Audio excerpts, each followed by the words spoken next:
Hi, everybody.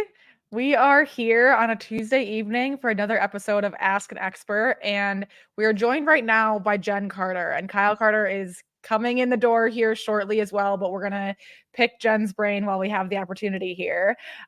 Tonight's topic is best practices. So that could really cover a lot of different things. So if you're here live, feel free to put in chat any questions that you have related to this topic, or if it's unrelated to this topic, we'll still cover it. So don't hold back. But before we jump into the topic of the evening, Jen, thank you for joining us. How are you? Thank you for having me. Sorry, I'm solo at the moment. Kyle running late as usual. I'm good. Yeah, good. Thank you. Wonderful. And never apologize for being solo. You are great to have alone. We should even plan for this next time. Well, and how is it there right now? Like you're in Florida, for anybody who doesn't know. How's the weather? How is the December in Florida treating you? Some people might not want to hear it, but Florida at the moment is pretty perfect. Like all the suffering we did in July and August is paying off now. Today was fantastic. I think it was high 60s, sunny, just the wind was calm. It was just one of those perfect days where you just want to be outside because the weather's great. That's a little bit why Kyle's late, because he went running and we thought it was a little bit later tonight than it was. Oh, I've got a co-host. So Kits is going to help. Perfect. But yeah, no, Florida's super. So sorry for all of you guys that are in sucky weather at the moment, but we're not. No, you guys have earned it. Honestly, we're happy for you, and we're glad that somebody's in good weather, because somebody might as well be if we can't be. We have a few members who just joined via chat. We've got Debbie, Taylor, and Courtney, and they all just said hi in chat. So hi guys, we're so happy you're here. If you have any questions, definitely put them in chat. But the topic that we're going to start with tonight is Courtney said it's cold and gross here. Courtney, I'm with you. Don't worry. In New York, it is very cold and gross as well. So, but next week, we're going to cover kind of winter riding related topics. This week, we're going to get into best practices. And I think a great place to start, because Jen here knows all about this, is grooming. And there are so many different approaches to grooming, and doing it well and doing it not well. And I feel like this is a topic that a lot of people, they have kind of their approach and they feel really strongly about it. So Jen, do you want to kind of jump into like, what is your approach? What is your guys' approach to grooming on a day-to-day basis? Kind of what is the expectation for all of your horses every day? Well, so I definitely have always believed, both Kyle and I, that the grooming is something that is an everyday occurrence. It isn't just that you get to a show and all of a sudden you're going to get your horse all shiny and beautiful looking. So our horses all get groomed every day. And what I find my favorite is just to get one of those good rubber curry mitts. And just use that to pull up all the dirt, get all the grime off of them, and then you can just dust them off with a soft brush. And that you can do head to toe with that, because they're soft, they're nice. Do the tips of their ears or something that a lot of people miss. But that, especially in Florida, they get gunky. The skin gets gunky. So tips of the ears, the faces, their fronts of their cannon bones, those are all places that they tend to get a lot of sweat buildup. So you really want to make sure you get all of that. So we just go head to toe over that. We don't typically comb out their tails on a day-to-day basis, because we find that can rip them out easier. So usually we kind of do that for a show, and that keeps their tails looking a little better. But yeah, no, and I mean, in Florida, we're lucky you don't have to pick their feet out every day because we have sand, so it doesn't really collect. But if you live somewhere north, obviously picking their feet out every day would be added into that. So that's our main thing. In the summers, after they get bathed really well to get all the sweat off, we dry their faces with towels just to kind of keep their skin from getting really gunky. I mean, it's the only way I can really describe it. If you're down here, or if you're somewhere where they sweat a lot, you probably get what I'm saying. They just get that build up, and so you have to make sure you're getting that off, because it can lead to skin problems otherwise. So that's our day-to-day. Every horse gets a head-to-toe grooming. Got it. So must have in your grooming box is your curry mitt and the a rubber, soft brush. the little rubber, and a soft brush. And a towel. And a towel. Okay. Are there any like products that you guys are like spraying on them on a day-to-day basis? Not so much on a day to day, but we do it a few times a week. There's, I wish I knew the name of it. It's a pink concentrate that you mix up.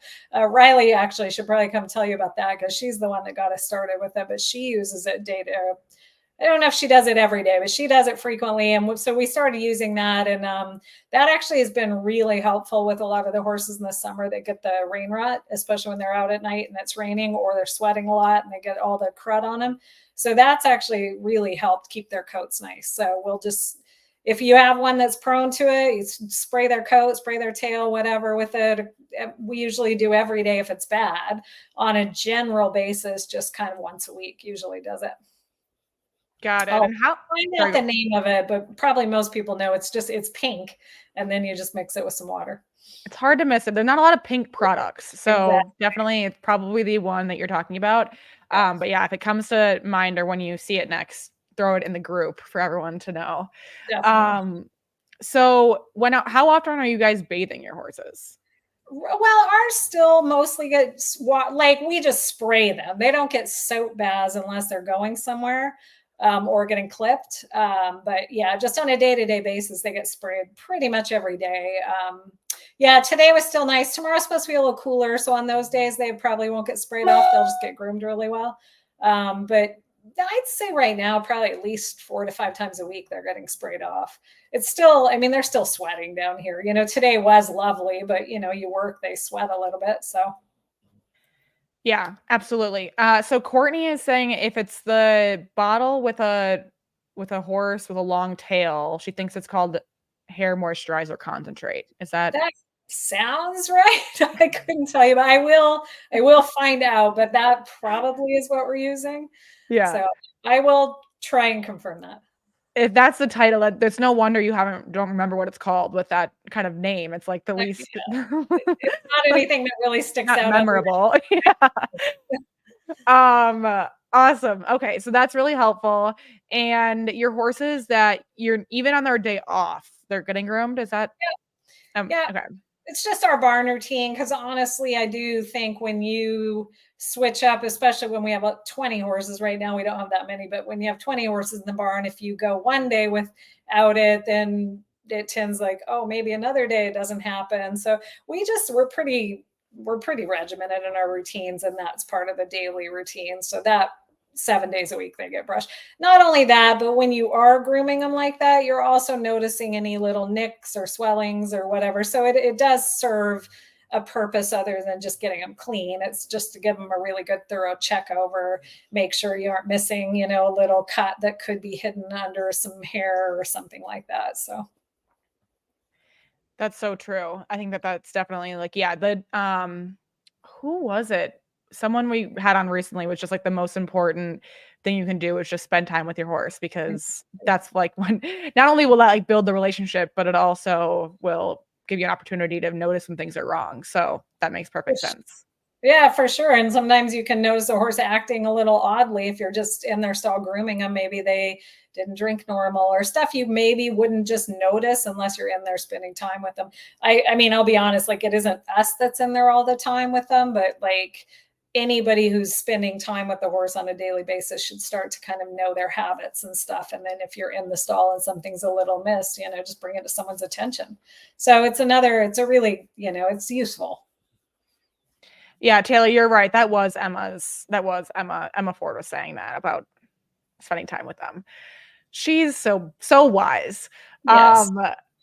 So speaking of like kind of how you guys have people working for you that are doing a lot of this, when you're with your barn, do you have people that are assigned to like know everything about specific horses, or everyone kind of deals with everyone? Well, so the way we've been kind of doing it over the past few years is we typically have like a barn manager, and they would be the one that would kind of know most of the horses in or outs. And then usually they report to us. So the people that aren't necessarily in charge wouldn't be coming to us with everything. They would go to, her name's Remy Hopman. She's been with us about a year and a half now. And she knows the horses quite well. And so she'll always they'll go to her if they see something amiss, or she usually ends up putting her eyes on them all the time anyway. So she kind of knows if something's just a little bit different or not.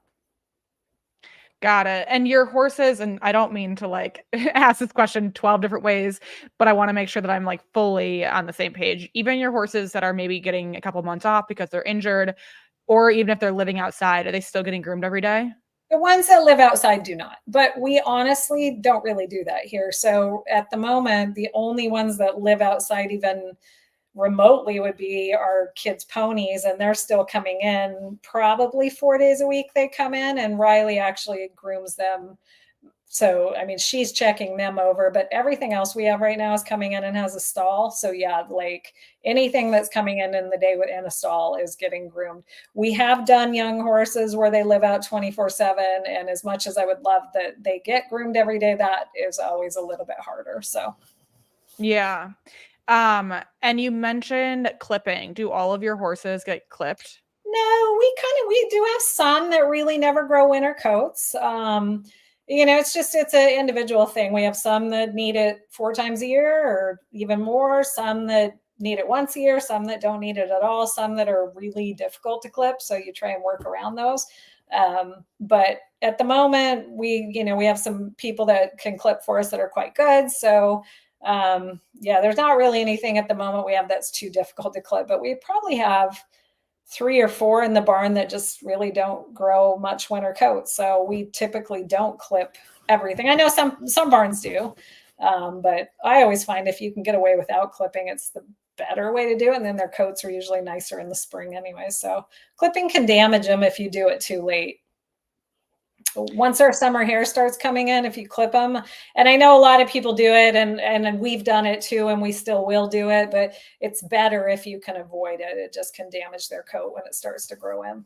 So Interesting. Is there a certain like timeline on that, or is it just you uh, never know when that's going to I don't happen? know. We've always heard like rule of thumb was don't clip after the end of January. You know what? I think it depends on where you are, because obviously horses' coats grow according not just to the temperature but more to the light. So if you're somewhere up north and where it's darker, your horses are going to grow their winter coat later. So I think it probably would depend a little bit where you live, but you hear all the old tales from old horsemen, and they're always like, oh, at the end of January you don't want to clip anymore. So I've kind of always followed that, but again, we have exceptions. If they get fuzzy, they're getting clipped. Yeah. But I mean, and the topic of best practices, that best practices, that's a really good one to know because you're everyone knows this, and I've never heard that before. You also just mentioned that horses' hair obviously grows due to light, and I'm sure somebody probably told me that at one point, but I have always assumed it was due to weather, like Yeah, temperature. it's a common misconception. Honestly, it really is. I think most people do think it's temperature based, but it's light. It's the same thing with mares and heat. When they start to cycle, it's due to the light changing. So they'll come into season earlier in Florida because the light changes earlier. But that's also why when you're on a breeding farm, you can trip their cycles by putting them under lights in the barn.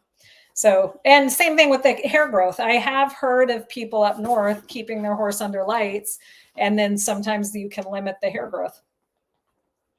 Wow, really, really interesting. I mean, yeah, I was that something that like you guys experienced or you saw the more extremes of growing up in Alaska because light is such like a was isn't aren't there like days where it's like doesn't the sun doesn't come out?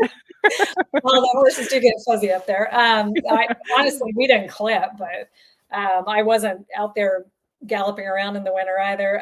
So I can't really say I noticed it too much with Alaska, but when we used to live up in Ontario before we come to Florida, the first few years we didn't come south until kind of November, December. And so you do start to notice in October, November, definitely a big change compared to what they are down here. So if that answers your question at all. Yeah, it does. Sorry, I keep getting very deep into these topics. You're Oh, you're that's piquing right. my interest with your comments. Okay, so that is really helpful on the best practices related to grooming and clipping. You guys, if there's anything related to either of those things that you guys have questions on, definitely put them in chat. And Debbie, I see your question in chat, and I will definitely get to it. The next thing I wanted to cover with you, Jen, is best practices for communicating with your vet. and just wanting to like kind of, and I guess like this probably could go with your farrier as well, but with your vet, I think one thing that I've experienced is just that relationship can be tough because like a lot of times you're talking to your vet, either you need something super fast because you didn't realize you needed like a Coggins or something, or you're super stressed because there's an injury. How do you guys manage that? And like, what are your kind of recommendations for your clients, especially, to interact with their vet in a way that's going to make sure that relationship is strong versus just get strained every time you get really stressed out, which is often. Well, I think over the years, sorry, my co-host has kicked Kits out of the way, and now I should have had Jen and Kit's Carter. That's true. That's true. Kyle, thank you for joining us. Great to see you. Well, I'm sorry I'm late. It's okay. I think we're really fortunate over the years because the vets that we work with really value our opinions, and they don't, you do meet a lot, especially younger vets that think because they have that, DMV degree that they know more than you do. But honestly, I mean, we've found, yes, there's a lot they know that we don't. But as far as practical common sense with horses, the vets that we work with really respect our opinions. So I think when we call someone with an emergency, they take us seriously because we do not call for every little blip. I do think it's important if you own horses and you take care of horses, you do have to know some basic horse care. So you know when to call the vet, you know the information to give the vet. One thing that drives me crazy is if you have a horse that you think's colicking, everybody always wants to instantly go to the temperature. And I'm not saying don't take their temperature, but to me, and what I've learned over the years, the best thing you do first is take their heart rate, because you can determine so much by a heart rate. If their heart rate is sky high, you're in trouble. And they might be standing still, but if their heart rate's like up in the 70s, you want to get the vet out because there's no telling what's going on at that point. So the heart is to me, the biggest factor. And then yes, take the temperature, notice their respiration, but you have to have a pretty good handle on to know when to call the vet. And I think that's one thing our vets take us seriously because we don't fly off the handle. We call them when it's really important. And I'm not saying every time they come out that it's an emergency, but I just think we've cultivated that with them. I think one of the things that, like, if I could, a couple of things, the vets, they really genuinely care about your horses and your animals. And like so when they come and look, and I'm really bad about this, like one of our vets, Lisa, who's been on this, will come out and look at a horse and work on a horse with us. And then I'll be out competing it.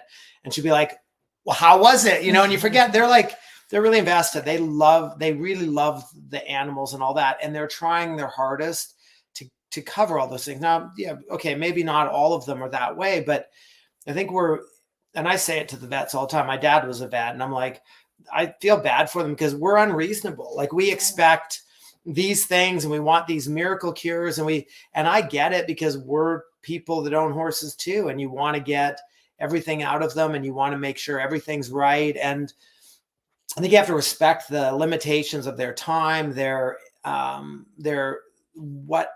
not miracle workers, although sometimes they are. And, just be respectful of that. And then one other thing, like Jen was saying about the colicking, and yes, the heart rate, because heart rate indicates pain. Temperature doesn't indicate pain. So take the heart rate. But they get a lot of calls. I remember when my dad was doing large animals, there's a lot of calls that go on after hours because people wait all day going, well, it's uncomfortable. And then you start imagining worse things at 8:00 at night. And so you're looking at the horse and now you've got nothing else distracting you. All of a sudden it's like, now I need the vet to come out. And well, they'll often get calls on, Friday night, Saturday night. And the people are like, well, it's been uncomfortable for 2 days. It's like, well, could you not have called at 10:00 in the morning? I'm not saying that it's always that way, but there seems to be an inordinate amount of people waiting until it's like that time. And, you do have to be somewhat cognitive of the fact that these people are professionals and they are also humans that have lives.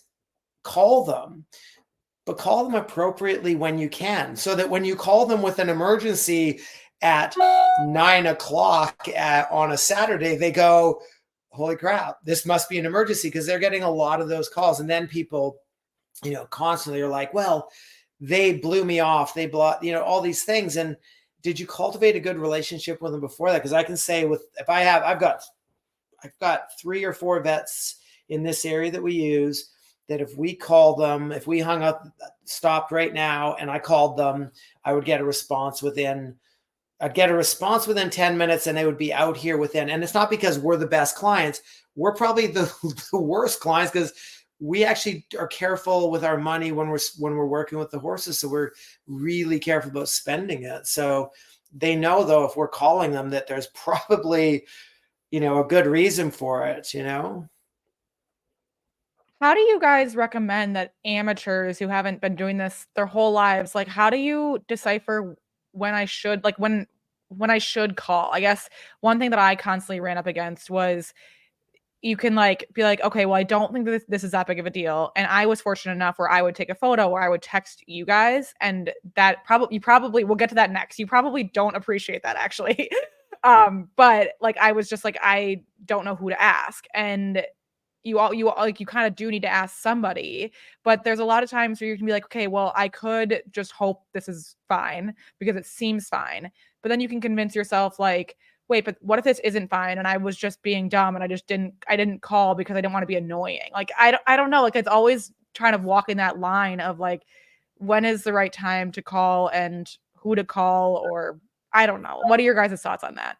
I think, first of all, what you just said, you could text a picture. So I think, life is different now than it was 20 years ago. You can take a picture and send it to your vet to go, is this normal or whatever? But I honestly feel like whoever your vet is, have a conversation with them. Just see if you can set up a call and be like, okay, explain that. Say, I'm green at this. So is it all right if I have a question, I call you and you can determine if you think it's important or not, and just have open communication rather than, I do think what Kyle said, I think we expect them to be miracle workers. And I think the other thing that happens is people are so quick if a vet comes out and can't diagnose something, and God knows that happens because they can't talk to us. It's not like going to your human doctor. You can be like, oh yeah, my shoulder hurts or whatever. They're expected to perform miracles. They're expected to diagnose a creature without being able to verbally communicate with them, just all on body language. And then if they can't pinpoint it, people get so mad at them. And they're humans, they're people. And like Kyle said, they're invested in these animals. Otherwise they wouldn't be doing it, because the pay is not why they're doing it. They're doing it because they love animals. So you have to be, so I just would say, find your vet, have a conversation with them, and just lay out where you are in your experience, and kind of, just make sure the door's open in communication. Don't not communicate and then all of a sudden call them in a panic and get pissed when they don't get the response you want. I think you would find most vets are so reasonable. They'll want a picture. They'll want to talk to you about it. And, just what you're saying, most of them are very willing to kind of be like, okay, well, this I should come look at, or this I shouldn't, or whatever, and not make you feel stupid about it, And knowing that a lot of people are hypochondriacs with their horses, and everything is a big deal, and it's just not the case. And so I think that what I would say is do it when they're at your farm doing shots or something. I wouldn't call them, because when they're like, it's like us when you're driving. Like I was driving just now and I was on the phone 3 times. One of those was my mom, and 2 of them were business horse related that made me no money, but it was something that needed to be sort of just pressure reduced, that sort of thing. And that's pretty common. So I think that if they're there doing shots or doing an exam, that's when you say, hey, okay, look, I just want to know so we can make sure that we have so that they feel responsible. But if you're constantly on them, they're either you've got a problem, or your horse has a major problem because you're always doing it, or you're unreasonable, and I think that it often comes to them. And remember, they're getting it from, if they have 200 clients, there's probably 10 of them that are unreasonable. So they might get a bit like, oh my God, are you kidding me? Because I do, and I don't have to deal with what they do. So, and then I think it's actually interesting what Jen said, where she said, well, they're not like the horse can tell you, but the amount of medical stuff that gets misdiagnosed in humans. And I've had it before where I've gone in and been like, oh, this is really uncomfortable, and what do you recommend? And you get a couple of different opinions on things, or they can't tell you. They're in human medicine, even though we can tell them, they've got to do all these things to find it. And then it gets very expensive when people are complaining about what vets charge. But if you run all of the stuff they're going to do on your horse, if that's how you need to get to the answer, well, then you got to expect the expenses. And that's where we're a little bit, because like we're fortunate that we've done it this long. So we've seen a bunch of things, but like by the time I get to the point where a horse goes to an MRI, I think we've done 2 in our careers. Yeah, both times I sent them, I knew exactly what I was going to find. I was like, well, that's going to be in the foot, and it's going to be a tendon in the foot. Back before we had MRIs, it was, but the first couple of horses we had that happened with, remember, we're dealt with thousands of horses. Those first couple that had that, we were like trying to figure out what it was and everything. And now you kind of get, well, this seems eerily familiar. And it's the same as when they stick an ultrasound on the horse. It's rare that they stick an ultrasound on that I'm like, oh, usually by the time they're putting that on there, I'm like, oh, what's it going to look like, knowing I'm probably going to have some bad news. And then try to catch this stuff. If you've put off paying attention to a horse being lame, and most people can't see lamenesses. So you need a good coach that can be like, he's a little short behind, and it might not be a big deal, but if you keep going, it might be a big deal. So if you push them to that point, well, then it's not really your vet's fault for, they didn't maybe miss on it. And even then, you're with it. If I'm with the horse every day, my vet comes out to look at it, and they look at it and they're like, and this happens not uncommon, where they come out and they're like, I think it looks all right. And you're like, yeah, but I am like, yesterday I saw this and I'm really happy he looks good right now. But so then at that point you get a check mark. Oh, he's good today. So at that point we go, okay, well, is it one of those things that it's okay and we can just now carry on, or is it okay and we should still kind of stay back down for a week or so, or even longer, to make sure that we don't create something that's a long-term problem? And I think most people, and I don't think I'm any different. You're like, I've got these horses, I want them going, I want to do that. You want to put the key in the ignition, start the car, and the car doesn't start. You want to fix so you can start the car, but it doesn't work that way in animals. You have to be cognizant of the fact that you're going to have to work around their issues long-term. So good communication is really important. And then some vets don't work well with some people. I think we have unbelievable vets, but we've had several clients that were good riders and, in the industry, not in the industry, but beginning in the industry, that we would have to be there. We're not even usually, I'm not usually there when the vet's here, because I trust my vets. I trust my farriers. So I might come in for the first part. If they're doing something, more important, I'm there. But a lot of times I'll be there for the first part, then I'm out teaching, but I try to arrange my schedule to see some of it. But we've had multiple kids that rode with us that either Jen or myself would have to be there to almost do like we were marriage counselors between the vet and the person, because they don't understand what the vet's saying, or the vet says something and they're like, oh, because they have no way to filter what it means. And if that's the case, well, you might have that in your relationship with your vet, but you might only have the selection of 2 vets in your area. And you might not have someone that can help you out, like good coaching, or a good horseman, a good barn manager, and someone that can great grooms are, you want to get the best people to do that. You get a top groom in your barn, and you can basically walk away and they will deal with all of it, Yeah. So I get best practices with vets is just communicate often and early. Is that fair? Yes. Yeah. And they could easily, and so like cuts and things like that. Like when we get a cut, I'll get a call and be like, do you think it's going to need stitches? And like, well, I need to see it. Send me a picture. And then the picture only shows you a little bit of it. When we were out in Montana, Gus cut his face on the stall the morning of cross country and had a pretty good gash that when she sent me the picture, the girl who was helping me there, who was also riding there, I was like, oh my God, I'm not going to be doing, that's it. Like, we're going to be done. But when I had her clean it up and send me the picture as I'm driving to the show, it was like, I don't know, 6 a.m.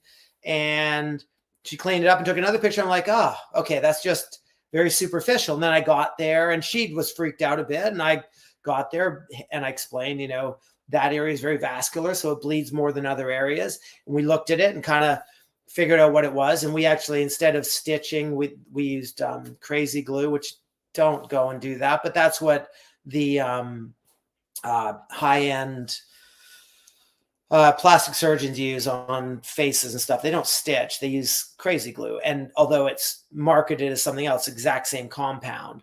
So we did a little glue up there with, tightening, to put it and keep it in place and everything, but it wasn't a big deal. But there's that, oh no, is it going to be a big deal? When I went and looked at it, made a judgment call on it. So figure out what you're willing to live with.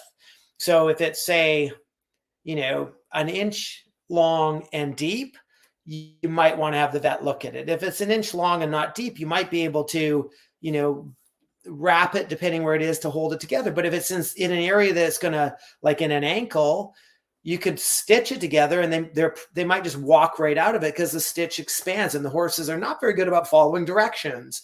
So you have to know sort of where you are. If it's some flaps, when they get cut, they have to be cut off because they can't be stitched back on. Like, there's so many things that go with it that your vet's going to have seen and have a sense of it. And you might go, are you kidding me? I can't believe we're not going to do something with it. But their practical experience supersedes what your experience is or what you think should happen, And yeah, I'm sorry. Like, absolutely. if you have a kid, you probably got a kid, they probably have some scars on them, and I mean, whether it's from stitches or from just cuts or whatever, but you just are working with a living being, and with that, things aren't always as they should be. And then you'll see horses like doing stuff where you're like, I never would have thought a horse would get through that. And we've seen that so many times. So your good knowledge comes from a long time in it, and a lot, not just a long time in it, but like having enough exposure. And that's why your vet is probably a really good sounding board, because if they've got experience, they're going to come in and they're going to be not confident, stupid. They're going to be confident with, well, I've seen this many times. And if it goes this way, we're good. And if it goes this way, we need to do these things with it. And it's amazing what sometimes you find and you're like, I never would have guessed that. I thought we should be way more alarmed than that. And then other ones you're like, seriously, I should be freaking out about this. I didn't know that. Thanks for making me help me freak out. Yeah, love that when that happens. Mm-hmm. Okay, so that's really helpful for vet client relationships. What about your guys' clients as coaches? Like, what are best practices? Let's start with like interacting with you guys outside of lessons. Like, what is the expectation that you guys have with your clients as far as like what's the level of communication that you guys are comfortable with? Can we make this part public, and then that way I won't offend any clients when I'm trying to teach them? Sure, any of this can be public. So the first thing I would say is, like, I've got Jen. So she's a buffer, and people don't always respect that or necessarily want to go through her. But if you end up at me, then I'm like, it's going to be like, this is what's going on. And I'm just going to probably say it. And Jen is going to manage you in a different way. And it is management. So educating clients is a long-term thing. It's a little bit like educating owners.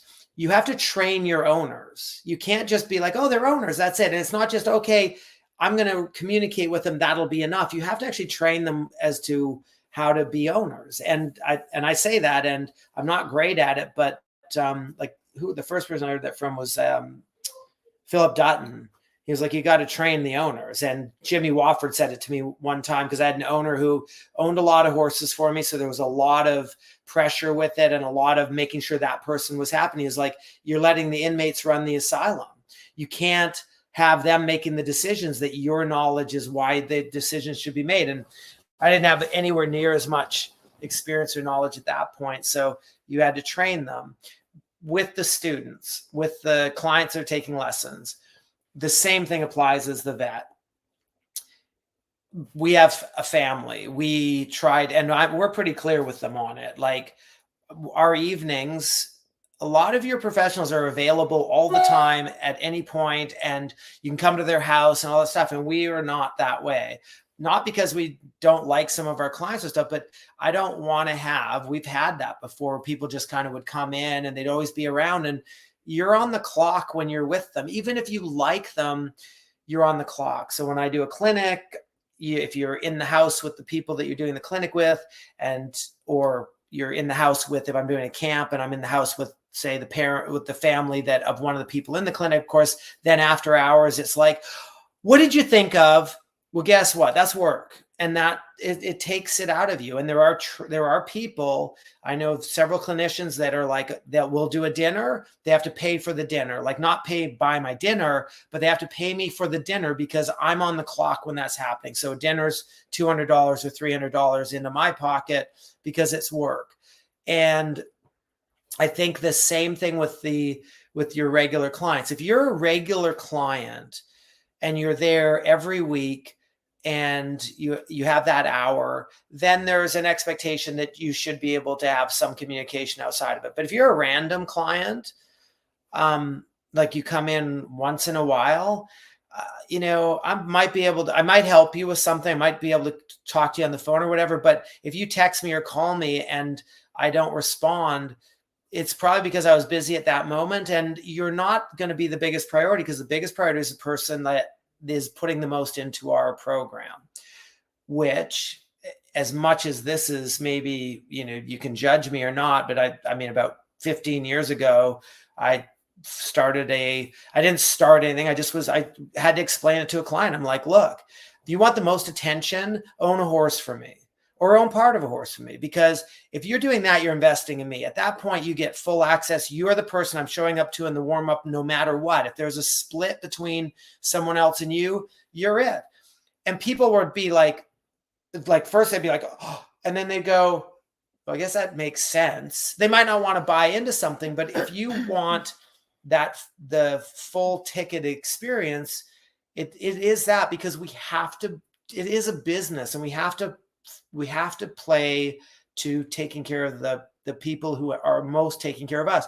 The same with the ones that are, if they're in the barn, in our barn, renting stalls, shipping horses with us, all those things. We're out there jogging horses with them. We're out there. We're way more accessible because of that. So just first of all, think of that as, if I'm owning a couple of horses for someone and I can't get them to do anything like respond to me and give me whatever, make my priorities their priorities. Well, if you're really putting yourself out there and doing that for them, well, then you're probably not getting service the way you should. But if you are full on in the program, then there's an expectation. I remember when, I can't remember what it was. There was something going on in Florida where we had to stop eventing for a little bit. There was a virus going around. Herpes virus. Yeah. And so I had a client down the road, wasn't staying in the barn anymore, but they'd been very good clients up until that point. 8:30 at night, said, I think there's something wrong with the horse. Couldn't go over there. She couldn't bring the horse on the farm. So I met her on the road, like our outside driveway, and had her jog the horse at I think it was 8:30, 8:45 at night. She was just down the road, but you're going to do that for a client that's in there. Now, if that client then is there for a little bit and then they start or they don't show seriousness to me, that's the other part. If they're not showing a drive to get somewhere, I'll match your energy, but that's it. I mean, and so I think that, a text a week is probably somewhat just normal and expected. A call a week, sure. But if it's like a daily, every day or every couple of days, you need something, you're always needing something, then I think you need to realize that lawyers would charge you for that. And in our industry, it doesn't happen, although there are trainers that do it.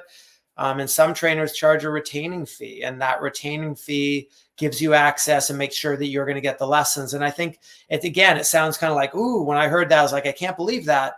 And I was like, well, actually makes sense, because then the people who are committed to you, But typically for us, this would be Jen's situation because she gets the brunt of it. Yeah, so I don't know if our situation's unique. I mean, I know some couples and stuff, but yeah, I just kind of usually filter out a bit. Not that he doesn't communicate with people, he does, but usually he just, if it's something Kyle doesn't want to deal with, he sends them to me. So I get to be the fun person. And she's the gatekeeper. People know, and it'll happen. People will figure it out after a period of time. Like I come across as the hard ass, but they figure out, like, I'll be like, why are they texting me about this? They know I don't deal with it, like scheduling or something like that. And they'll be like, well, and Jen will be like, well, because I told them, no, you can't do it, or we're not doing it. And they know you'll say yes if they catch you. And so I'll be like very careful about not responding, because I can get talked into any number of things that I don't want to do, because I really desperately would like the people to succeed and stuff. And it actually is a little bit like when I first start teaching people, I'm usually a bit more like hard on them, because I'm like, if you want this, you got to stick around and work it. I'm not trying to keep you in here. I want you to show me you are really wanting to deserve it. And everybody is different, but the common complaint is that there's, trainers being like, oh my God, they just keep texting and texting. But remember, so mine is like, our line is usually like 5:30, 6 o'clock at night. It's not that we mind if they text after that, but don't expect a big conversation or communication, because I have 2 other humans in this house that are, as much as I love my job, they're way more important. And if it is ever to be a choice, it's going to be the time spent with them. So.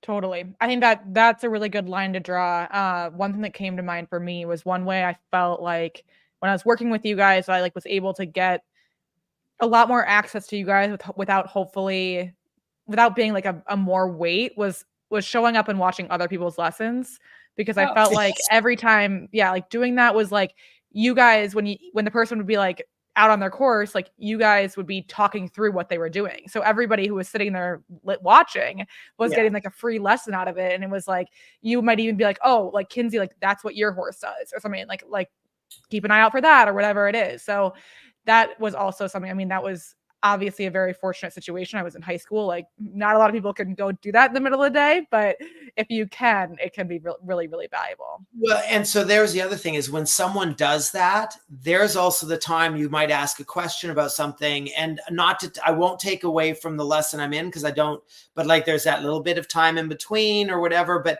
you might ask a question I'll be able to actually answer in that situation, because I'm on the clock at that point. And so there's a free situation. But here's the other part, and this is the part that people really don't get. And everybody again is different, but when you show up for those lessons to watch other people ride or whatever, and I get to do that, I love educating. And so then when I see that, I'm like, oh my God, someone's actually enthusiastic, because I teach a ton of lessons and no one ever shows up. Like very rarely are there people out there watching, because well, I rode, that was my thing. And I'm sorry, I judge you. I judge everybody who doesn't come out. Like we've had good people that have big goals that now are out there trying to be professionals that would never come out to watch other people's lessons. And I'm like, so how are you teaching? First of all, you got lessons, you never watched lessons. But also, I get that you want to be a professional, but if you didn't care enough to further your education, there's a free lesson going on in every warm-up and at every competition. You go to a jumper show. I go to the jumper shows over here at WEC sometimes, and I go over and I'll meet up with Buck, and Buck will be like, let's go to the warm-up. That's where I really want to see them.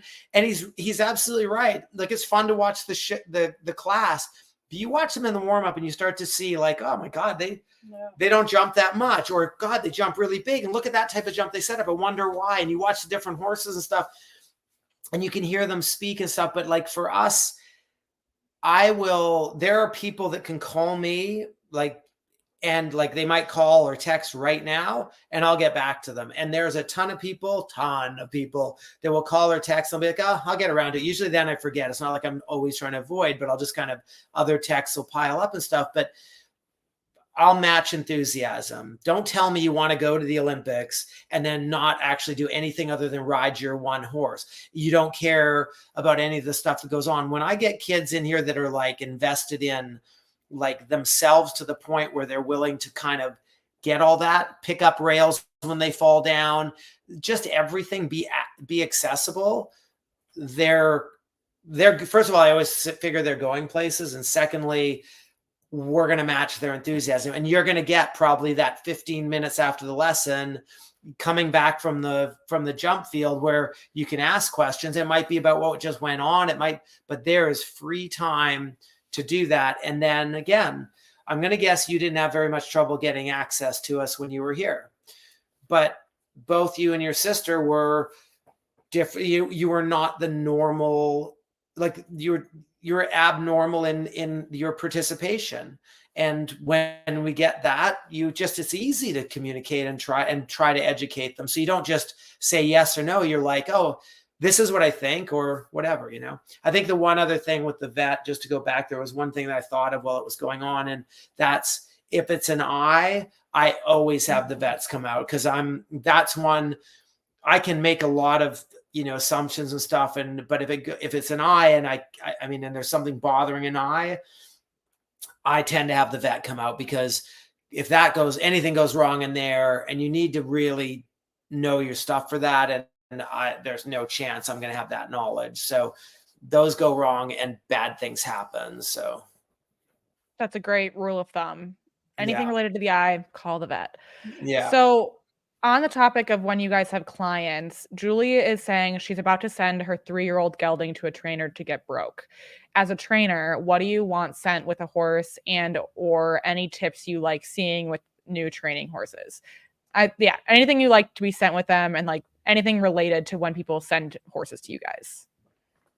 We standard, like if they have a bridle they wear and a blanket, that's pretty much the only equipment that we ask that comes with them. We use our own stuff otherwise. Yeah. Every trainer has a different way of doing it. But yeah, we're like, if you have a specific bridle, send that with them. But usually we tell them not to send stuff, because it's going to go into my tack room. And, if it gets broken, whatever, it gets broken, because horses break things.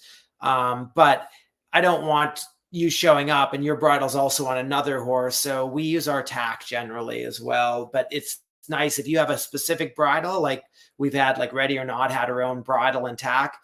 That was hers. It came in with her. It never got used on anything else.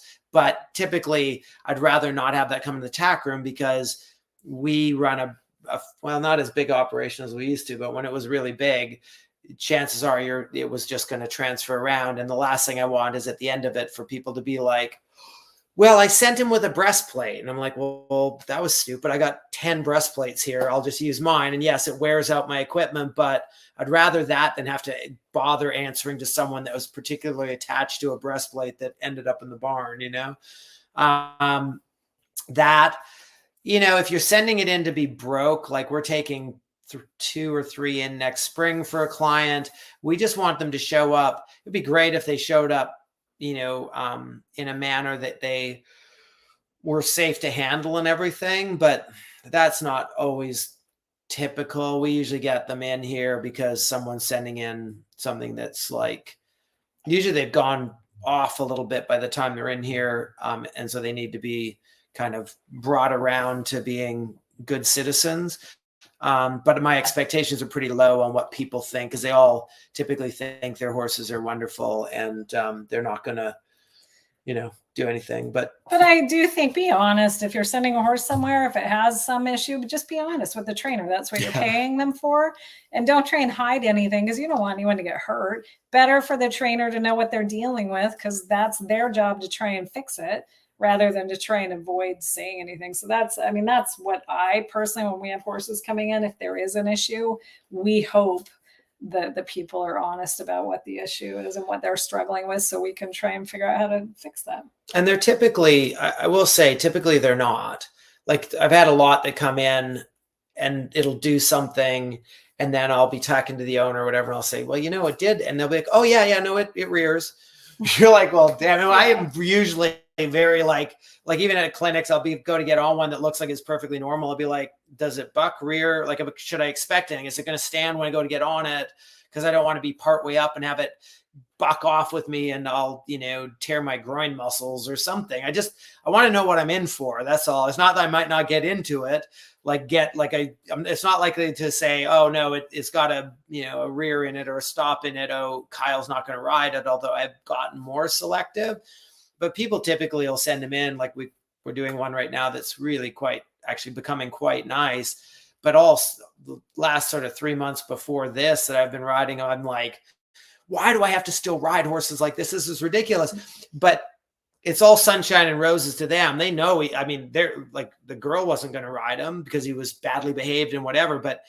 But if you talk to them, it's like, oh, no, he's super. Like, yeah, but I won't get on him. But so our job is to train your horse and help you out. And I don't want a ton of information because your perception, even if it's accurate, I have to figure out my perception because that's when you're training horses, what matters, the communication between it. So talk to your trainer who you're sending it to, though, because you just need to know what they're doing. Our particular thing of not wanting to take your tack in is not normal either. People usually are like, God, they didn't send it without a bridle or without a, but if you have something special that it goes in, make sure it goes with them. If you have people want to send boots and all these things. And usually we used to have people show up and they'd be like, there's this tack trunk with all the stuff for their horse. And I'm like, blankets, and that'll be it. Because I guarantee if you leave everything, it's going to end up, though, if you send a pair of boots, they're going to put it on another horse. And it's just, to be fair to you. And, hopefully the trainer charges accordingly to using their equipment because equipment's expensive, Yeah. And when you're sending a horse anywhere to any trainer, so I worked with someone this weekend with a horse that had been really difficult and stopping and being bad. And I just went through the process that I wanted to go through and the horse was great. And at the end of the weekend, I got a message from one of them and they're like, oh, it was super. It's just so great. He's on the path now. And I'd said to them, I think the trainer you're working with isn't the right trainer because I know they've not been a producer. And then they just sent me that they're going to, because of where their area is, they're going to this other trainer they happen to know very well. And I'm like, oh my God, just the worst choice you could. The horses, I guarantee you, I felt like sending a text back, well, let me know when you're done and I'll buy them off you cheap because it's going to go bad. Make sure the trainer you're sending it to has a good history of producing horses. There's a ton out there. You don't have to, there's also a ton of people out there that don't do the right thing by them, but be realistic. If the horse, if you send it to a trainer, you got to trust that they're doing the process.